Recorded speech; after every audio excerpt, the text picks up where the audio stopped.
말씀이 육신이 되어 우리 가운데 거하시되 우리가 그의 영광을 보니 아버지의 독생자의 영광이요 은혜와 진리가 충만하라.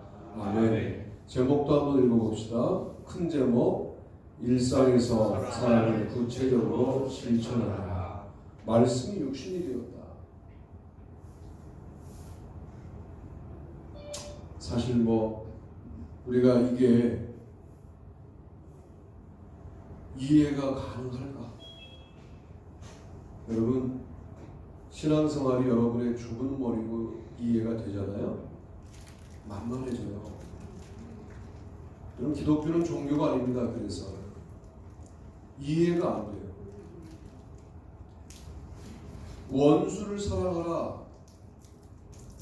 여러분, 이해하고 하실 수 있으시겠어요? 원수를 사랑하라는 말은 내가 너를 쓰겠다는 거예요.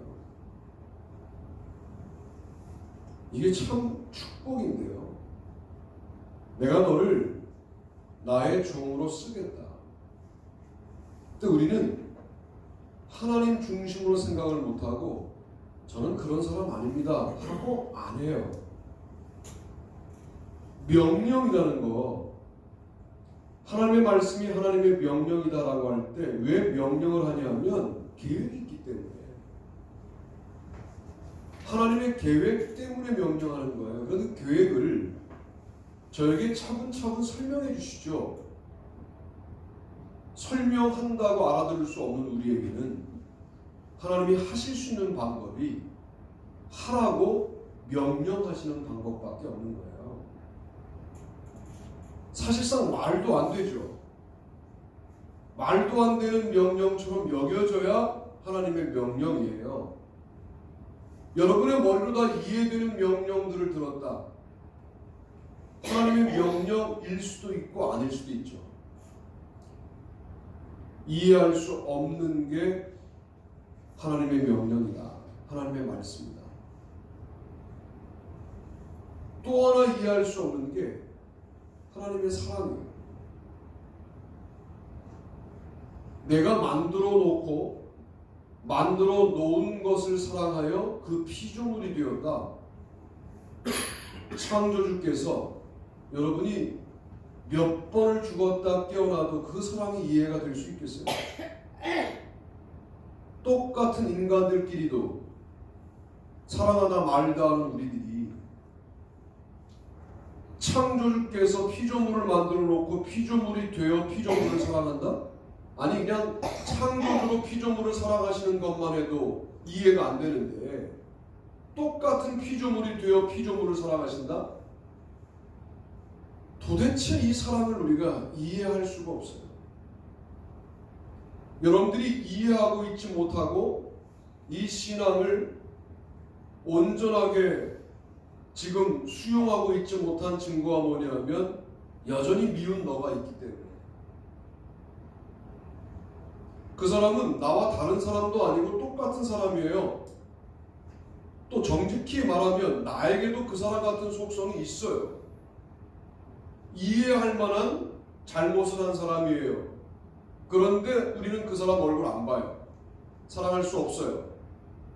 하나님은 인간을 사랑하여 인간이 되어 인간을 사랑하셨는데 인간은 인간을 사랑하지 못해요. 이 사랑을 믿으면서도. 이게 오늘날 기독교의 위기다. 이거를 어떤 목사님은 공감하지 못하는 기독교의 위기다 그러는데 공감이란 말로 설명이 다 안 돼요. 공감 정도가 아니에요. 이거는 존재가 바뀌는 거였잖아요. 그러니까 이거는 단순한 공감이 아니에요. 하나님이 인간이 되는 이것을 그냥 공감 정도로 풀기에는 너무 크신 사랑인 거죠.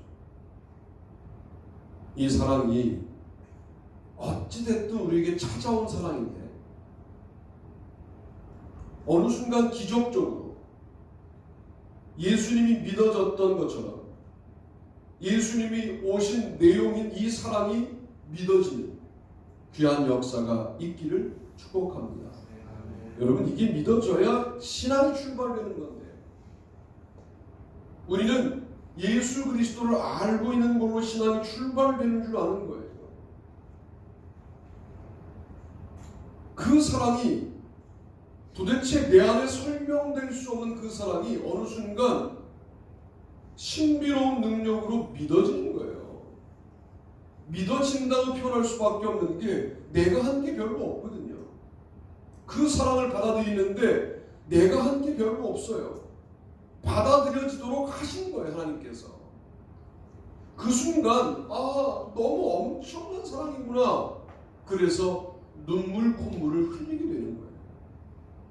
누구를 탓할 수 있어요? 누구를 공격할 수 있어요? 인생에 대해서 어떻게 진지하지 않을 수가 있어요? 나를 사랑하신 그분이 나와 똑같은 인간이 되어 나를 사랑하셨다는데, 여러분, 이 사랑을 어떻게 우리가 배반할 수가 있어요? 이게 바로 은혜인 거예요. 자, 하여튼 못된 아들들이 그런 말 많이 한다고요. 물론 어머니가 별로 경제적으로 해준 게 별로 없죠. 저 신학교 다닐 때 어머니가 500원을 주세요. 500원. 그래서 대학생들도 돈 많은 친구들 있었어요. 500원 주셨고요. 그 다음에 토큰 2개를 주세요. 그러면 난곡동에서 119번인가를 타면 미동초등학교 앞에 서요. 거기서 내려서 15분을 걸어가야 학교예요. 그러면 이제 500원은 뭐냐면 저녁 먹을 돈이에요. 도시락을 싸주시니까 점심에 도시락을 먹어요. 도시락이 차잖아요. 그러면 기숙사에 사는 친구들 국물을 빼뜨려서 부어서 도시락을 먹고, 저녁에 그 500원은 칼국수가 500원이었어요. 냉면 그릇에 찰랑찰랑 줘요. 그리고 그 칼국수집에는 숙대를 다니는 딸내미가 저녁에 서빙을 해요. 신학생들이 주로 거길 간다. 칼국수 먹잖아요. 배부르게 먹었어요. 그런데 한 2시간 공부하면 금방 배고파요. 그러면 그래도 아버지가 큰 교회 목사님이신 선배 옆에 가서 간식 먹으러 가자고 이렇게 꼬드겨서 간식 얻어먹고, 그리고 거의 막차가 갈 때까지 공부하다가 다시 미동초등학교 앞에 가서 마지막 토큰을 쓰는 거예요. 근데 이게 주머니에서 없어지면 상당히 곤란한 문제가 생겨요. 이렇게 신학교 다녔어요. 그래도 어머니에게 제가 안 했던 말이 있어요. 나에게 해준 게 없지 않냐고. 이런 말 안 했어요. 너무 사랑을 많이 받아서, 어머니의 사랑을. 늦은 시간에 거의 12시쯤 되어 난곡동에 도착해서 종점에서부터 또 한 10분 올라가야 되거든. 올라가면 그때까지 계속 기도하고 계셔요. 기도 대장이었어요. 내가 들어와도 기도 안 깨요. 계속 기도해요. 그리고 1시 정도 돼야 기도가 다 끝나요. 그때까지 잠이 안 와요. 어머니 기도 소리 때문에. 시계포에 있는 단칸방에 아버지 어머니 내가 살았거든요.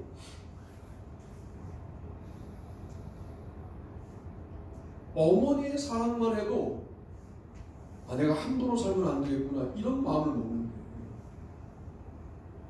하나님의 사랑이 나에게 찾아왔다 그러는데 우리 너무 쉽게 이 사랑을 대하는 게 아닌가.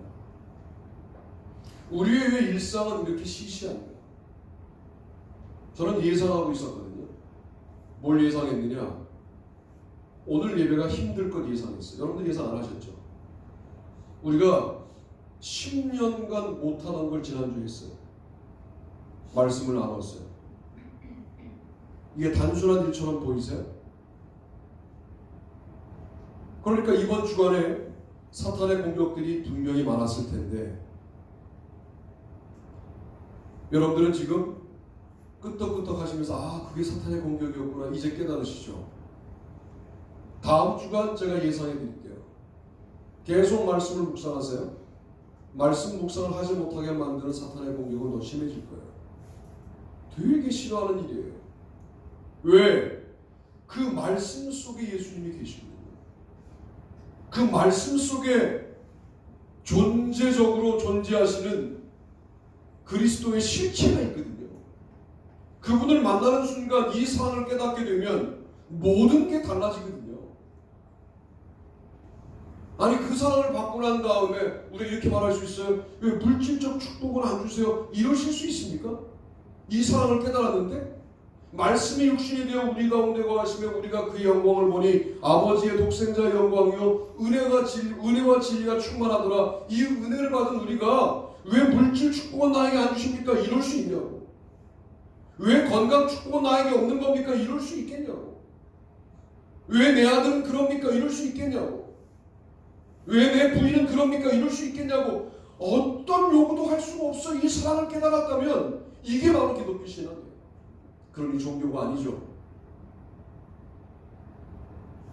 이게 모두 말씀 속에서 우리에게 기다리고 계신 주님의 역사이다 라고 저는 묵상해 보는 겁니다.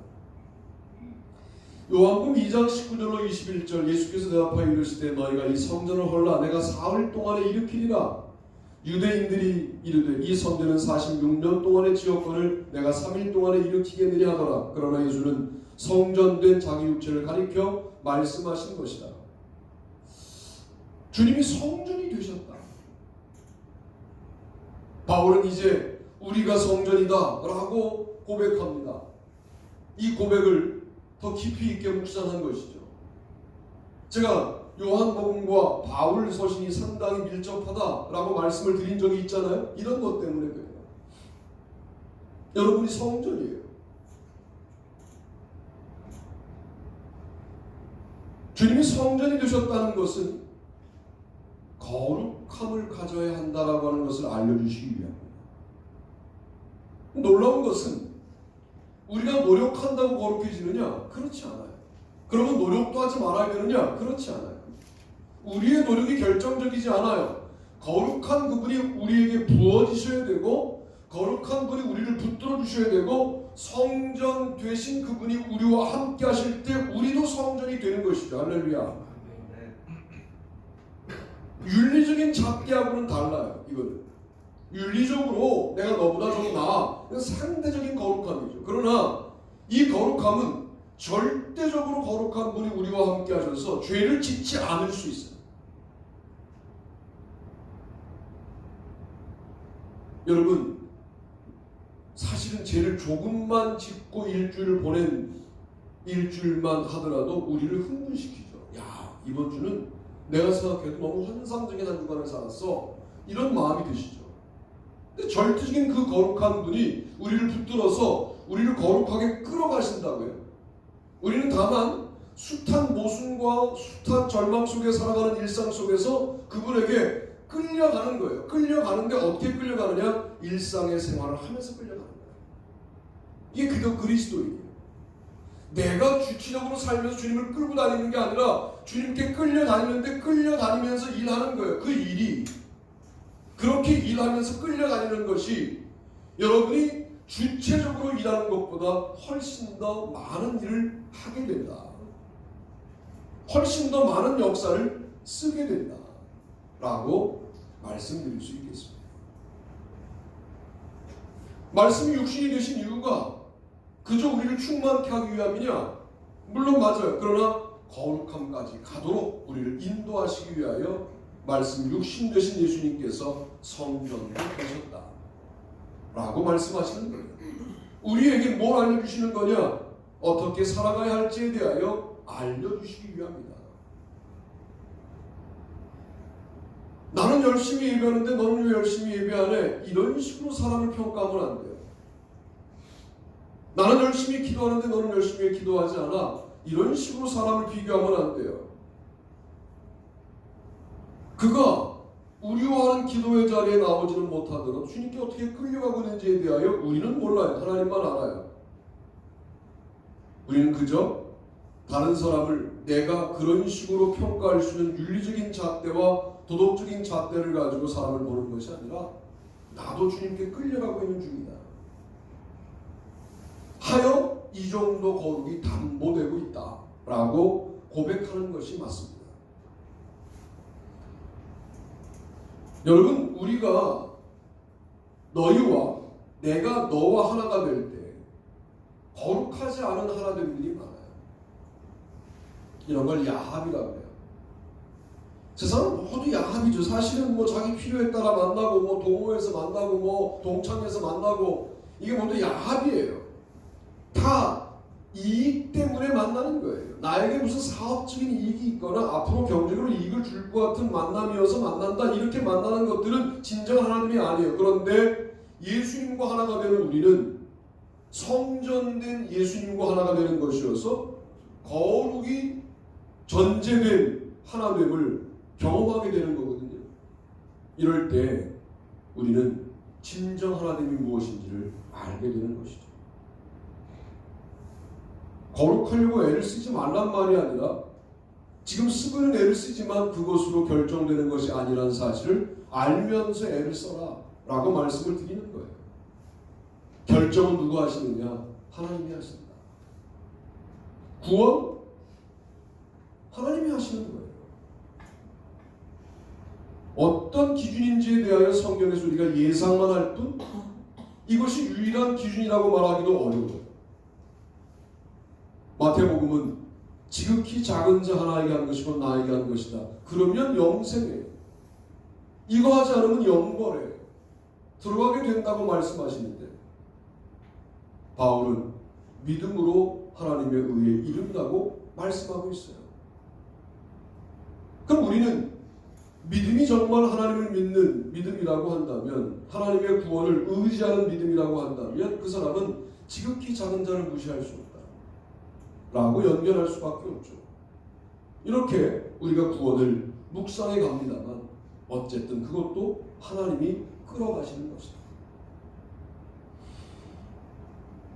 한 주간 동안 성전된 우리의 몸에 우리가 가했던 폭력들에 대하여 묵상하시고 다시 주님께 끌려가기를 결정하는 시간이 지금 이 시간입니다. 세 번째는요, 이것인데 한번 같이 읽어보시죠. 제목과 본문 읽습니다. 시작. 농부의 아들이 포도나무가 되었다. 나는 참 포도나무요 내 아버지는 농부라. 물은 내게 붙어 있어 열매를 맺지 아니하는 가지는 아버지께서 그것을 제거해 버리시고, 물은 열매를 맺는 가지는 더 열매를 맺게 하려 하여 그것을 깨끗하게 하시느니라. 아멘. 요한복음 15장 1절로 2절 말씀입니다. 물론 이 본문을 교회론적 본문이라고 많은 사람들이 주석을 하지만 제가 볼 때는 이 기독론적인 본문이기도 하다. 왜?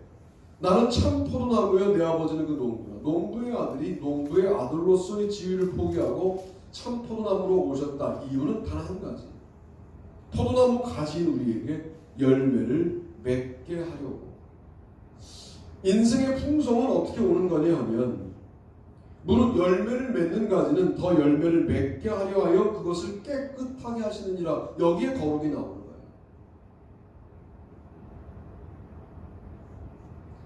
우리는 우리가 저지른 일에 관련해서는 아주 온화한 입장을 취합니다. 남들이 저지른 일에 관련해서는 날카롭고 아주 대단한 기준을 제시하죠. 이것부터 회개해야 합니다. 이걸 뒤집어야 합니다. 우리가 한 일에 대해서는 너무 철저하게 비판하고 다른 사람에 대해서는 온화하게 비판하고, 이게 뒤집은 게 정말 수준 낮은 것이다. 세상 사람과 똑같잖아요. 그거는 자기가 하면 오멘 쓰고 다른 사람이 하면 불륜이고, 이게 세상 사람들의 기준이잖아요. 우리가 그렇게 살지 않는다고 말할 수 있겠습니까? 무슨 열매를 어떻게 여러분에게 주님이 주실 수가 있으시겠어요? 가지가 아닌데. 이 문제가 뭐냐면 여러분이 포도나무 가지가 아닌 거예요. 그러면 어떤 문제가 생기냐면 접붙여서 다른 열매를 맺게 하는 수밖에 없거든요. 포도나무와 같은 종류의 가지가 되셔야 돼요. 이게 매우 중요한 거예요. 그러니까 오늘 요한복음의 하나됨이라고 하는 부분이 이 모든 것에 전제되어 있어요. 농부의 아들이 농부의 아들로서의 이동권을 포기하고 생명권을 포기하고 포도나무로 이 땅에 오신 이유는 포도나무 가지인 우리에게 열매를 주시기 위함인데 안 붙어 있어. 거기에 아무 관계를 안 하려고 해요. 왜? 주님과의 관계가 시작되면 많은 걸 바꿔야 하기 때문에 힘든 거죠. 그래서 주님이 가까이 다가오시는 것에 관련하여 거절하고 거부합니다. 여러분, 이것은 포도나무 가지로 살기를 포기하는 것이에요. 그래서 포도나무 줄기로부터 끊어진 가지는 불살라진다 라고 말씀하시는 거예요. 왜 인생의 열매가 없냐고요? 자기 노력으로만 사는 사람들은 더 열매가 많은 것 같은데 주님께 붙어 계시면 열매를 맺는 가지가 되고 더 열매를 맺게 하려고 그 가지를 주님께서 깨끗하게 하신다. 거룩은 그렇게 우리에게 다가오고 거룩이 전제된 풍성이어야 여러분 이게 축복이에요. 제가 CBMC를 기독교 실업인의 어떤 지혜라고 말하면 명예손상이 가니까 말씀드리기 어려운데 강남에 우리 교회 와서도 몇 년간 제가 인도했어요. 명지대학교 있을 때는 명지대학교에서 하는 CBMC 거기에서는 그런 대화를 많이 못 해봤는데 이쪽 강남에서는 사장들이 별의별 고백을 다 해요. 술집 갔던 얘기도 저한테 고백하고 딴 여자가 있는 것도 고백하고 이때 뭐라 그러냐면 사업의 여유가 갑자기 다가오니까 이 돈을 주체할 수 없어서 그때부터 여자가 보였다는 거예요. 여러분, 그 풍성은 축복이 아니죠. 우리의 풍성은 가지가 깨끗해지면서 계속 오는 풍성이어야 한다 그 말이에요. 이것도 포도나무로 오신 주님을 받아들일 때 그분의 사랑을 우리가 수용할 수 있을 때 우리 가운데 이루어지는 역사가 아니냐라고 말씀드릴 수 있겠습니다. 여러분, 믿음이 있고 믿음이 없는 자 이렇게 구분되는 줄 알아요. 요한복음에 그렇지 않아요. 요한복음은 믿음이 있는 자는요 여러 형태로 그 믿음에 뻗어나가는 가지들을 설명해요. 너무 기뻐서. 그런데 믿음이 없는 자는 죽은 자 이렇게 설명해요. 거의 한 단어로 설명합니다. 왜 믿음이 없으면 죽은 자이냐? 지금 믿지 않으면 영벌, 지금 믿으면 영생, 이 구분되기 때문에 지금 믿지 않은 자는 죽은 자라는 거예요. 지금 믿는 자는 영생을 경험하는 지금을 살아가니까 예배도 하고, 지금 믿는 자는 영생을 경험하니까 진리도 따르고, 지금 믿는 자는 또 영생을 얻고 지금을 살아가니까 충만한 자가 되기도 하고 열매를 맺는 자가 되기도 하고 여타 많은 축복의 가지들이 뻗어나간다는 거예요. 그런데 믿지 않는 자, 죽은 자 하나로 설명합니다. 그리고 어쩔래? 이렇게 요구하는 거예요. 너를 위해서 오신 예수님 믿을래 말래? 이렇게 묻는 거예요. 그때 우리가 논리적으로 수용할 수는 없지만 믿게 도와주십시오. 이게 정직한 기도예요. 그렇게 기도하면 주님이 찾아오시는 거죠. 찾아오셔서 이것이 믿어지는 순간 여러분 존재가 바뀌어요. 어떻게 바뀌느냐? 세상에 살지만 세상과 다른 세상의 출구가 열려서 두 세계를 사는 사람으로 바뀌는 거예요. 삶의 기준이 달라지죠. 좋은 대학, 좋은 집, 세상은 똑같잖아요. 여러분 그러고 한 50년 살았으면 짜증 나야 돼. 이제 다른 기준 없나? 있어야죠. 말씀 육신이 되어 우리 가운데 오신 예수님이 받아들여지는 그런 기준으로 다시 인생을 살아야 되는 거죠. 지금 생각해보면 사실은 어머니 돌아가셨을 때 많이 울어야겠는데 울음이 한 방울도 안 나오고. 왜? 하늘나라 소망이 그렇게 큰 거예요. 왜 슬프지 않겠어요? 44살에 저를 낳으셔가지고 그렇게 기도로 키워서 목사 만들어 놓고 돌아가신 어머니를 보면서 왜 마음이 아프지 않겠어요? 올라오죠. 구원의 확신이 구원받은 지 너무나 분명하다고 하는 사실이 탁 눌러요. 지금까지 지내온 것 주의 크신 은혜가 마지막 찬송. 아버지 때는 솔직히 못 믿겠다. 하늘나라 가신 것을.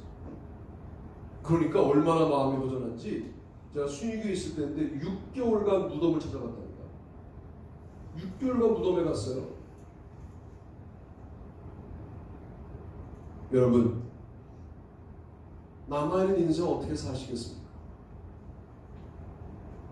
그저 세상과 짝하여 살아가도 잠깐의 열매가 있을 수 있어요. 그러나 그 열매 얼마나 갈까요?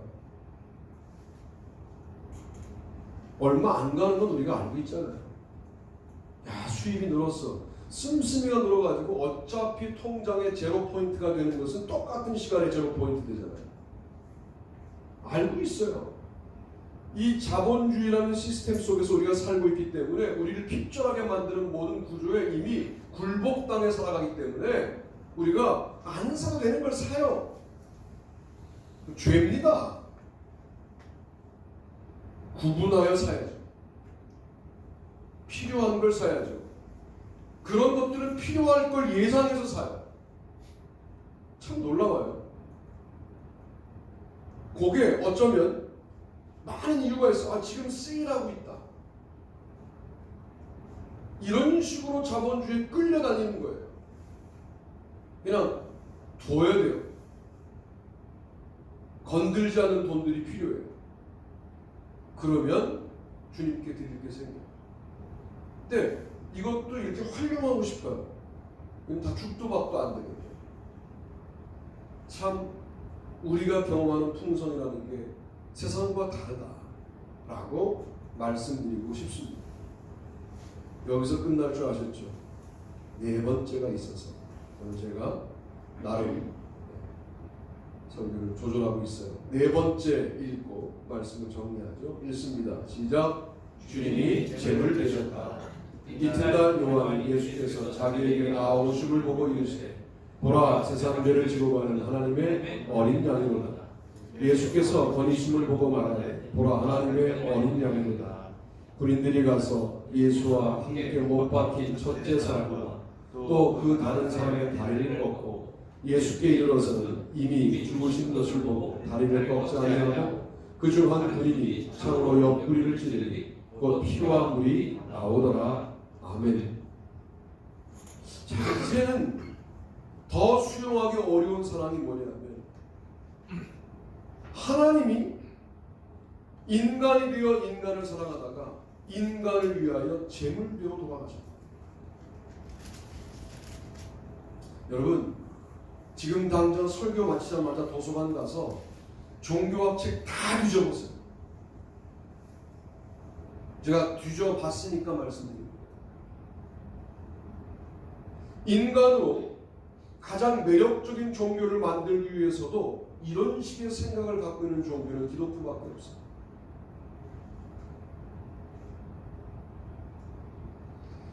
모든 종교의 신들은 대접받으려고 해요.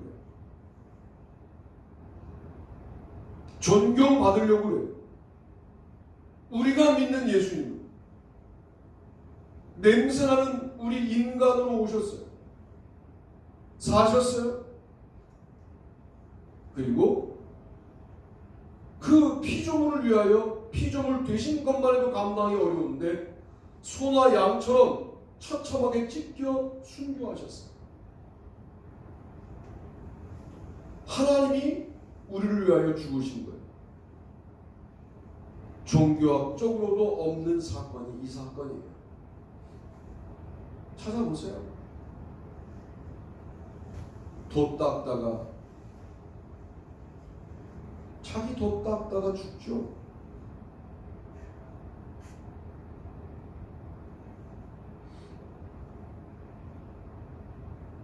하나님의 어린 양이거든요.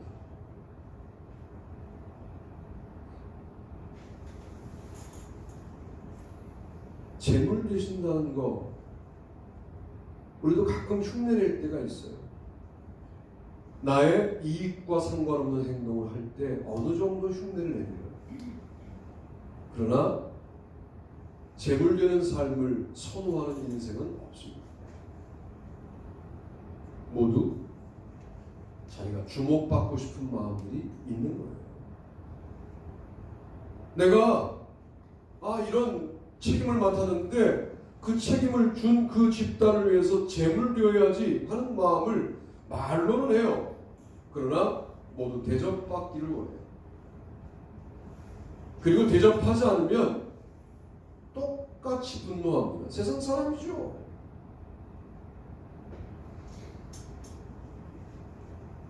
세상 죄를 직원하며 어린 양으로서 예수님을 믿는 우리가 다중인격적이죠. 예수님과 다르게 사는 정도가 아니라 정말 다양하게 다르게 살아요. 헌신이라는 말 참 기독교가 많이 쓰는 말인데 무서운 말이거든요. 몸으로 제사를 지내겠다라는 말이에요. 그러니 몸으로 제사를 지내는 사람들은 스스로 재물되는 사람들인데 이 놀라운 일이 과연 우리 인생 가운데 단 한 번이라도 일어날 수 있는 일이냐라고 생각해보지 않을 수가 없는 겁니다. 보세요. 십자가에 못 박힌 첫 번째 사람, 그 다른 사람, 두 번째 사람 다리를 다 꺾었어요. 예수께 갔는데 이미 앞에 다 이루었다 하시고 숨지시니라. 그래서 돌아가신 너무 분명하죠. 그래서 다리를 꺾지 않았어요. 너무 돌아가신 게 분명한 예수님의 옆구리를 왜 한 군인은 창으로 찔렀을까요? 피와 물이 나와요. 여전히 식지 않은 피와 물이었어요. 이것을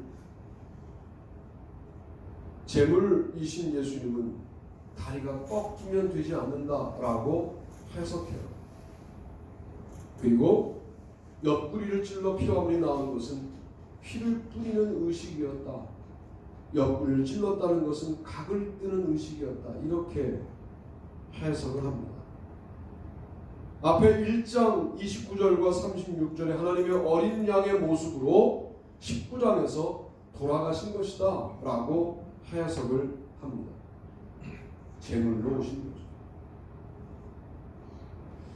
너희들이 나를 버리고 도망가도 나의 사랑이 너희를 포기할 수 없다. 이게 하나님의 사랑이에요. 혹자들은 예수님만 고생시키고 하나님은 가만히 계신 거 아니냐? 아니, 하나님이 똑같이 가슴 아팠다. 그래서 희망의 신앙을 말한 윌리엄 몰트만은 이 사건을 십자가에 달리신 하나님, 크로이시그테 고트 이렇게 말하죠.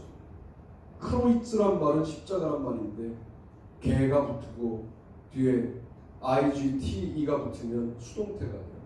십자가에 달리신 고트 하나님, 하나님도 같이 매달렸다 라고 말씀하시는 거죠.